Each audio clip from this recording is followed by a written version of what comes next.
Paris, le 6 septembre 1764, au sommet de la montagne Sainte-Geneviève, une foule considérable, une foule inhabituelle, se rassemble au point le plus haut de la butte et pour cause, le roi Louis XV a fait le déplacement en personne. Alors tout le monde est là à jouer des coudes pour essayer de le voir ou de l'apercevoir. 20 ans plus tôt, en 1744, après avoir conduit ses armées sur un des fronts de la guerre de succession d'Autriche, le monarque avait été terrassé à Metz par une maladie si soudaine qu'on en vint à lui administrer l'extrême-onction. Or, Louis XV, qui était convaincu de vivre ses dernières heures, a fait un vœu à ce moment-là. Il a fait le vœu que, si Dieu lui rendait la santé, il ferait ériger à Paris une grande église dédiée à Sainte-Geneviève qui se trouve être la patronne de la ville. Et voilà que Louis XV a survécu, qu'il a guéri et qu'il a tenu parole et finit par confier à l'architecte Jacques-Germain Soufflot la mission d'imaginer une église digne du vœu royal qu'il avait formé. Un choix un peu surprenant, Soufflot, évidemment. On ne peut pas dire qu'il ait été le plus en vue des grands architectes de l'époque. Il a un peu plus de 50 ans. C'est pas encore la figure majeure de l'architecture royale. C'est vrai qu'il a fait un voyage en Italie avec le marquis de Vandières, avec le frère de Madame de Pompadour. Ça peut être très utile. Il s'était par ailleurs fait remarquer par un certain nombre de grands édifices à Lyon, notamment l'Hôtel-Dieu et le théâtre de Lyon, où son goût pour un classicisme épuré a commencé d'attirer l'attention. En Italie, il est allé à Paestum, il a découvert un certain nombre des vestiges de la Rome antique et même de la Grèce antique, et il a rapporté en quelque sorte dans ses bagages ce qu'on appelait à l'époque le goût grec.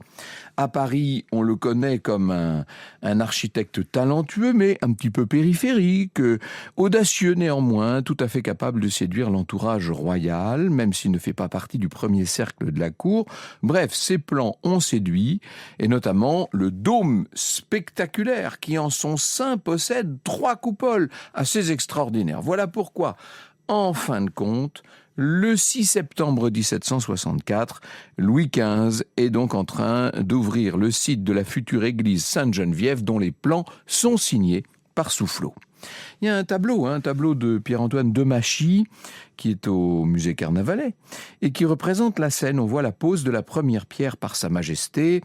On y voit ce que les contemporains ont découvert ce 6 septembre 1764, c'est-à-dire un immense trompe-l'œil grandeur nature, une reproduction du portail futur monté en toile peinte et en charpente légère, comme une sorte de façade déjà dressée pour donner une idée de ce que serait cette église dont le roi est en train de poser la première pierre. On le voit qui s'avance, Louis XV, accompagné du dauphin, de l'abbé de Sainte-Geneviève, du marquis de Marigny, parce que l'ancien marquis de Vandières, le frère de Madame de Pompadour, qui dirige aujourd'hui les bâtiments du roi, est devenu maintenant le marquis de Marigny. Soufflot est là, bien sûr, qui présente son projet au pied de ce décor éphémère, et autour d'eux, la foule massée sur la butte qui observe cette apparition spectaculaire de l'église en devenir. Toutes ces personnes rassemblées seraient bien étonnées si on leur disait quel sera le destin de ce bâtiment sacré, royal et parisien. Ils seraient bien étonnés si on leur disait que la future église sera tout autre chose qu'une église. Franck Ferrand sur Radio Classique. Soufflot ne va pas voir la fin de son ouvrage parce qu'il meurt en 1780. On estime à ce moment-là qu'il faut encore 10 ans pour achever le monument, et c'est Jean-Baptiste Rondelet qui va terminer les derniers travaux avec sans doute un peu moins de génie que son devancier. Or, quand la Révolution française éclate à la fin de la décennie, l'église n'est toujours pas consacrée. Pas vraiment besoin d'épiloguer sur les grands bouleversements de la Révolution. Dans un premier temps, la monarchie devient constitutionnelle. Louis XVI, bon gré mal gré, accepte de devenir simple roi des Français. Il n'est plus, par la grâce de Dieu, roi de France et de Navarre. Il est simplement roi des Français. C'est dans ce climat encore hésitant qu'en avril 1791, à la mort de Mirabeau, se fait jour une idée nouvelle. Il s'agirait de créer un lieu où pourraient reposer les grands hommes de cette époque de rupture. On s'interroge, on propose, on hésite. Certains parlent de la rotonde de la Villette, d'autres choisiraient plutôt le Champ de Mars. Bref, on envisage plusieurs sites, mais très vite, un bâtiment de grande ampleur va attirer l'attention. C'est cette église Sainte-Geneviève tout juste achevée, qui n'a même pas encore été consacrée. C'est cet édifice monumental, visible de partout. Emmanuel Pastoret, il se trouve être le procureur syndic du département de Paris dans cette époque révolutionnaire. Pastoret propose de transformer cet édifice tout neuf en nécropole des temps nouveaux. Et l'Assemblée nationale se laisse convaincre. Le 4 avril 1791, un décret entérine cette décision et définit l'ambition morale du monument. À qui est-ce qu'on le destine ? Eh bien, voici. Il ne suffit pas d'une action, fût-elle la plus sublime de toutes. C'est par une longue suite de pensées, d'actions et d'ouvrages. C'est en quelque sorte par toute une vie d'homme conçue et exécutée sur de grandes vues qu'on mérite le titre de grand homme. Voilà qui sont les grands hommes qui vont avoir désormais l'honneur de reposer sous l'extraordinaire coupole de cette église Sainte-Geneviève. Alors, je dis église Sainte-Geneviève, comment est-ce qu'on va l'appeler ? Il y a plusieurs noms qui sont proposés. Le monument des grands hommes, le portique, la basilique nationale, le cénotaphe, le mausolée des grands hommes, ça c'était beau je trouve. Bon bref, finalement c'est le mot panthéon qui va s'imposer, expression qui évoque toutes les vertus romaines antiques, on est en plein dedans à l'époque, vous savez que tous ces révolutionnaires vivent dans l'esprit romain. Le panthéon mausolée est une invention italienne en vérité, c'est une invention des temps modernes, ça n'existait pas à l'époque romaine. Bref, le mot panthéon va plaire, il en impose, il scelle la vocation nouvelle du bâtiment. Et en quelques jours, l'ancienne église voulue par le roi Louis XV devient le panthéon français du roi des Français Louis XVI. Et ça va devenir assez vite, même au moment de la chute de la monarchie, ça va devenir le temple républicain des grands hommes. Vous avez sans doute entendu parler de cet ouvrage qui s'appelle « Nouvelle Histoire de France » qui est paru aux éditions Passé Composé et qui a été dirigé par Éric Anceau, tout un collectif d'une centaine d'historiens dont l'objectif est de proposer, si vous voulez, une troisième voie entre le roman national d'un côté et la logique de déconstruction de l'autre. Eh bien, dans cet ouvrage, Christian Amalvi consacre un chapitre au Panthéon et voici ce qu'il écrit dans ce chapitre. La fière inscription gravée sur le fronton, aux grands hommes la patrie reconnaissante, rédigée par le marquis de Pastoret, constitue un transfert de sacralité mémorielle comparable à celui qui s'est opéré lorsque l'Assemblée nationale constituante a dépouillé la monarchie absolue de la souveraineté politique pour la conférer aux représentants de la nation. Désormais, la France révolutionnaire devient maîtresse tout à la fois de sa mémoire et de son destin politique et peut même rivaliser avec la nécropole consensuelle de Westminster à Londres. Dès 1790, l'église Sainte-Geneviève semble en effet un cadre idéal pour réaliser concrètement l'aspiration des Lumières à réunir en un lieu unique une république des talents intellectuels, des mérites civiques et des vertus morales proposés en exemple aux générations futures.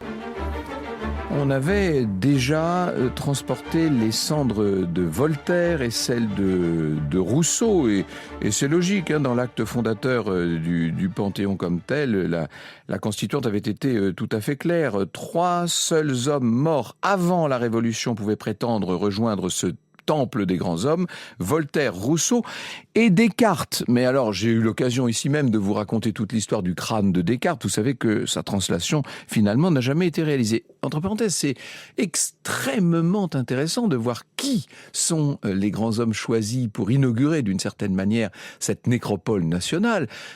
Rousseau et Voltaire, on peut comprendre qu'il s'agit de 2 versions assez opposées au demeurant de l'esprit des Lumières.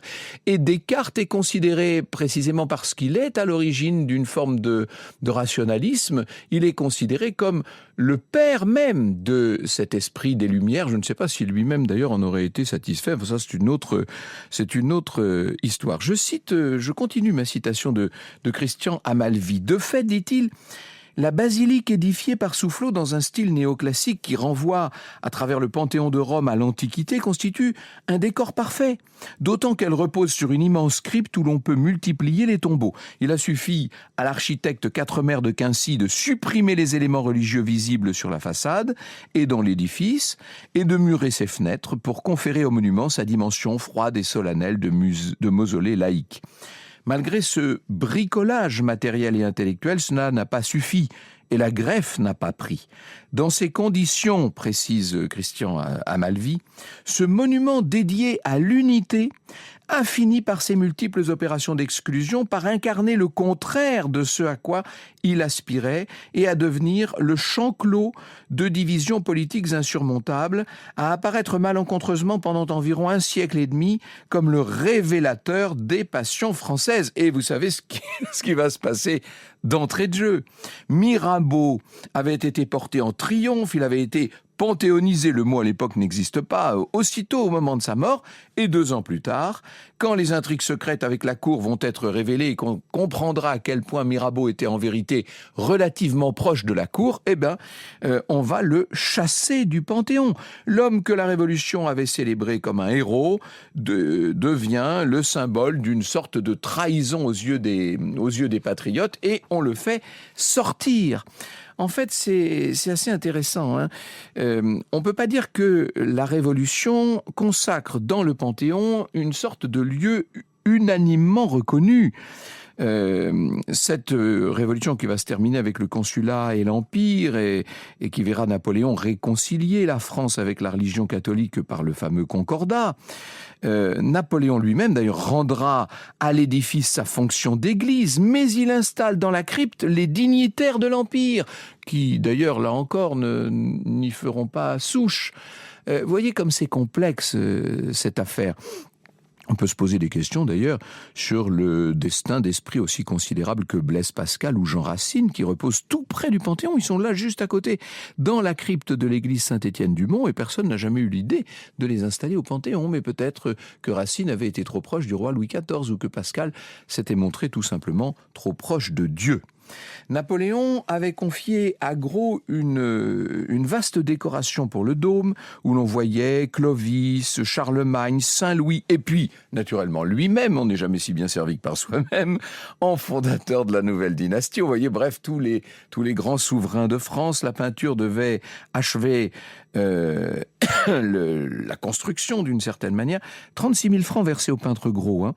Mais, entre-temps, il y a eu la retraite de Russie, la campagne de France, et puis voilà, ça y est, les frères de Louis XVI sont déjà de retour et le comte de Provence monte sur le trône, il devient le roi Louis XVIII.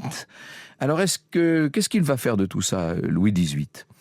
Eh bien d'abord, il ordonne à Gros de remplacer la figure de Napoléon sur la coupole par celle du roi, bien sûr. Et puis arrivent les 100 jours, nouveau courrier, il faut remettre Napoléon comme il était avant. Et puis arrive Waterloo, nouveau contre-ordre, et on réinstalle Louis XVIII à la place de l'empereur. D'ailleurs, au retour des Bourbons, on ne parle plus de Panthéon. Le monument redevient une église, rien d'autre. Elle a toujours dans sa crypte un certain nombre de tombeaux, vous l'avez compris. Mais enfin, c'est bien l'église Sainte-Geneviève. Et quand certains courtisans s'inquiètent auprès de Louis XVIII, on demande quand même si c'est très convenable de laisser reposer dans la crypte d'une église où ont lieu désormais de nombreux offices, Voltaire, qui était tellement anticlérical, qui s'est tellement battu contre l'église catholique. Alors, le roi a réfléchi un moment et voilà la réponse de Louis XVIII. « Laissez-le donc, ce Voltaire. Il est bien assez puni d'entendre la messe tous les jours. » Il ne manquait pas d'humour, le roi Louis XVIII. Franck Ferrand sur Radio Classique. Et non seulement l'histoire ne s'arrête pas là, mais la vérité, c'est qu'elle ne fait que commencer. À la chute de la branche aînée en 1830, c'est le cousin Louis-Philippe qui va rétablir l'église Sainte-Geneviève dans sa fonction civile en la renommant Panthéon. La devise révolutionnaire effacée sous la Restauration va retrouver sa place au-dessus de l'entrée. C'est le projet conciliateur de la monarchie de Juillet qui va chercher dans chacun des régimes qui viennent de se succéder ce qu'il doit pouvoir présenter de meilleur. Et le roi commande à David d'Angers un nouveau fronton capable d'exprimer les idéaux victorieux de la monarchie de Juillet.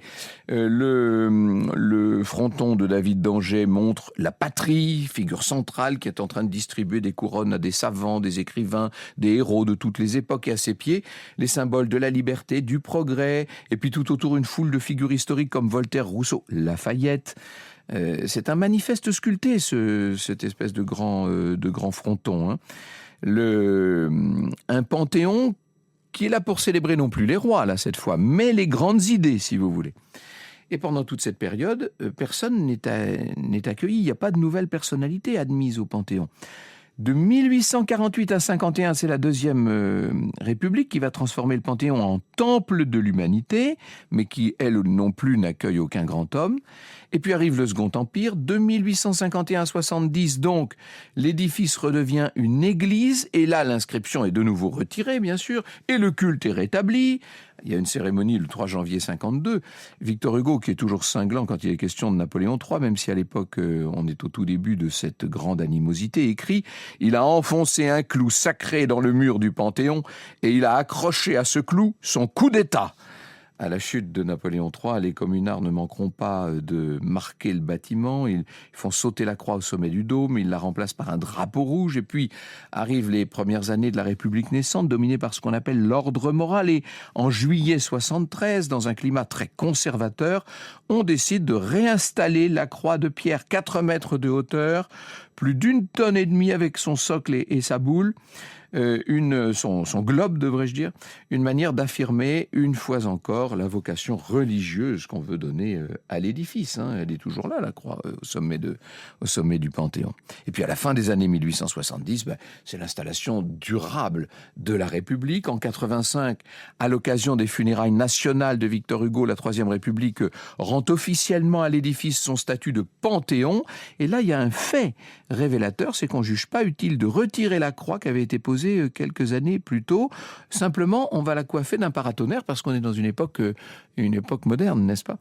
À partir de là, le Panthéon ne va plus quitter son rôle de temple des grands hommes et la République va faire entrer, vous savez, au fil du temps, des hommes et maintenant des femmes qu'elle juge exemplaires, chacun pour une part singulière de l'histoire nationale. Si à ses débuts, le Panthéon parfois a été perçu comme un symbole de la République anticléricale, c'est un peu fini tout ça. On a dépassé les clivages. Avec le temps, le monument est devenu un lieu de mémoire capable d'accueillir des figures que, dans leur grande majorité en tout cas, les Français reconnaissent pour leur talent, leur courage, leur rapport au pays. C'est l'idée que défend en tout cas Christian Amalvi dans ce chapitre qu'il consacre au Panthéon dans cette nouvelle histoire de France. Et on a vu entrer Gambetta, qui avait été l'un des pères de la République, bien sûr, Zola, le défenseur du capitaine Dreyfus, et puis le grand écrivain, bien sûr, Victor Schœlcher, qui porta l'abolition de l'esclavage, Félix Éboué, figure de la France libre venue des Outre-mer, Jean Moulin, est-ce que j'ai besoin d'insister sur ce grand symbole de la résistance, René Cassin aussi, artisan des droits de l'homme, Maurice Genevoix, qui a incarné la mémoire de 14-18, ou encore Germaine Tillon, Geneviève Antonios de Gaulle, de grandes résistantes. On y rencontre aussi Alexandre Dumas, popularisé par son œuvre immense et qu'a fait entrer Alain Decaux, Louis Braille, l'inventeur d'un système qui a changé la vie des non-voyants, Marie Curie, bien sûr, icône de la recherche scientifique, ou encore Aimé Césaire, poète, homme public martiniquais dont la voix a marqué la culture française. On y a vu entrer plus récemment Joséphine Baker et Robert Badinter, dont j'ai eu l'occasion de vous parler l'un et l'autre.